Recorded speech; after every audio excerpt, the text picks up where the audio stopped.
Il faut être vraiment ce que l'on veut paraître. J'ai fait certaines choses, pas pour pouvoir les raconter, mais je les ai faites.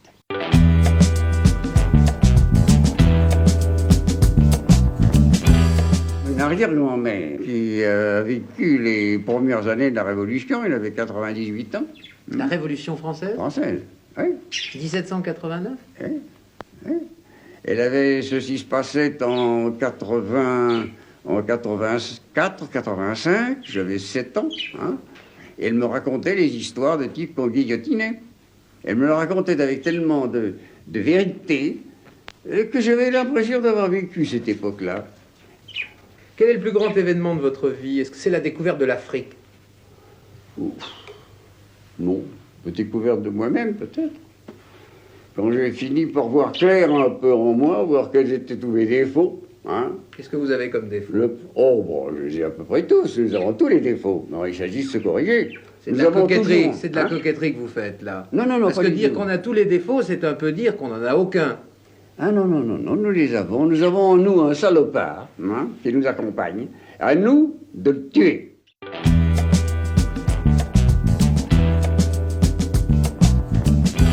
On devient écrivain parce que toutes ces choses portent en elles tout de même un charme, celui de l'imprévu, celui de la découverte.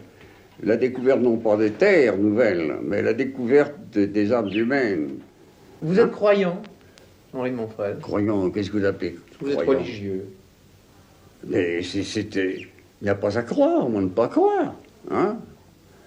Ce qu'on appelle les dieux, c'était en faire un homme, en faire un monsieur qui est assis sur un nuage et qui regardera si vous mangez une côtelette de vendredi. C'est absurde, n'est-ce pas? Le Dieu, nous l'avons en nous, c'est nous notre Dieu. De même que chaque homme est son créateur. Et puis, il ne faut pas chercher à comprendre l'inconnaissable. Je peux dire que pendant 40 ans, j'ai été seul sur mon bateau. Mais tu ne penses pas que dans la solitude, à un certain moment, la pensée se modifie? On ne pense plus de la même façon. Non, parce qu'on commence à voir clair en soi-même. Et c'est par là que notre pensée prend son essor. On peut dire que l'ami le plus rare est celui avec lequel on peut rester des heures, des journées, sans dire un mot. Hein. Il y en a bien peu qui soient comme ça. Le compagnon de voyage. Il y a un proverbe arabe qui dit « Choisis le voisin avant la maison et le compagnon avant le voyage ». Eh bien, trouver un ami avec lequel on puisse se taire, c'est-à-dire dont la pensée est parallèle à la vôtre. On la sait parallèle à la vôtre, on n'a pas besoin de parler. Quand on parle d'Henri de Montfred, on dit c'est un homme qui a beaucoup trafiqué, qui a trafiqué les armes, qui a trafiqué le hashish, qui a Pourquoi trafiquer? Il se vendait. Le commerce des armes est un commerce comme l'autre. Mais comme les indigènes font ce commerce, je vais le faire aussi, moi. Ça me permettra de pénétrer, car pour aller à l'intérieur de ces pays-là, il faut apporter quelque chose. Vous ne pouvez pas y aller comme ça, dire je vais avoir le coucher de soleil. Il faut apporter des armes, du hashish, du tabac, enfin n'importe quoi. Moi, sur un bateau, c'était signé, ça venait de Djibouti. Alors on m'a interdit de partir avec mon bateau. Et alors cela a commencé mes zizanies avec tous les gouverneurs. Votre légende, quoi? Oui, ma légende, évidemment. Mais vous livrez en pleine brousse, et on vous paye à coup de fusil les 3/4 du temps. Alors il faut compter que sur 3 livraisons que vous faites, il y en a 2 qui passent à l'as, et vous y passez avec. On a beaucoup essayé de vous tuer. Oh, c'est surtout le Négus qui a essayé de me tuer. Je n'ai eu que lui comme grand ennemi. Les indigènes m'aimaient beaucoup, au contraire. Mais lui, pour des raisons à part, je l'ai connu tout gosse, je l'ai connu, il avait 14 ans. Il était simplement gouverneur d'Harar à cette époque-là. Et puis j'ai essayé de lui donner des conseils plus tard, quand il avait grandi. Et ça ne m'a pas réussi parce qu'il avait autour de lui des Grecs, des Arméniens, des types qui cherchaient à le circonvenir pour leurs intérêts personnels, et qui ont essayé de m'éliminer. Et quand il m'arrive un sale coup, je le prends d'abord comme une leçon, parce que les sales coups qui nous arrivent, c'est nous qui les avons provoqués. C'est une gaffe que nous avons faite, que nous n'avons pas prévue. Je le prends comme une leçon, et toutes les leçons se payent, et cher quelquefois.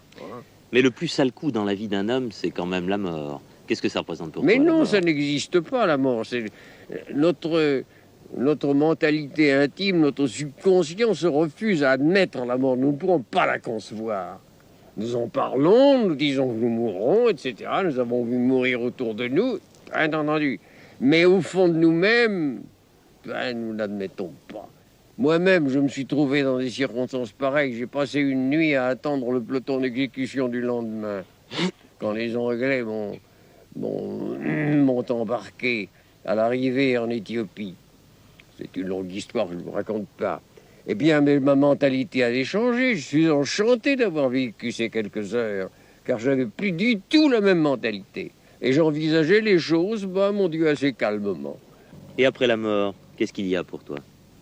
Il y a tout ce que tu voudras. Mais comme il n'y aura pas la mémoire, c'est comme si ça n'existait pas.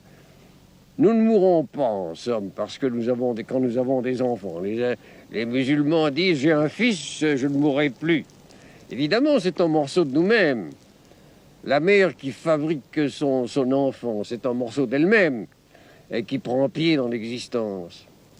Mais ce morceau d'elle-même ne se souvient pas de ce qu'il a été. C'est comme si j'étais absolument indépendant. Eh bien, ce qui peut arriver après la mort, tout ce que tu voudras, on s'en souvient pas, c'est comme si ça n'existait pas. Vivre 93 ans, est-ce que c'est une chance? À tout prendre, non. Franchement, non. On vieillit, voyez-vous, par tout ce qui nous entoure. Tout disparaît autour de nous. Et puis, on en a assez de s'adapter. Aujourd'hui, surtout, il faut s'adapter tous les 10 ans au train où vont les changements humains. Lire un livre ou vivre par truchement, je crois que ça n'est pas suffisant. Il faut que les gens aillent et n'aient pas d'écran. Je déteste le touriste qui se retranche derrière son appareil photographique. Ouais. Je crois que pour connaître les gens, il faut qu'il ait le geste du nomade, qu'il ait le geste du broussard. Ah oui, mais ça, il n'y a Et pas de on apprend la discussion. vie dans sa chair. Oui. Il faut être actif. Oui, Tu vois? mais ça ne se discute pas entre un type qui fait le voyage et quoi qu'encore non. Parce que s'il fait ce voyage, il ne saura pas voir.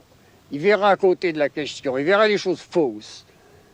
C'est pour ça que je me suis donné la peine de vivre pendant 40 ans ce que j'ai écrit. J'ai fait bien des choses dans l'idée d'en faire profiter ceux qui sont là-bas, qui sont en Europe, dans cette moisissure où ils croupissent. Ça a été la cause de beaucoup de ce qu'on appelle des mésaventures. Des choses que j'aurais pas dû faire, mais que j'ai faites pour me dire, ça, ce sera intéressant. On va voir ce qu'il y a, que les autres en profitent.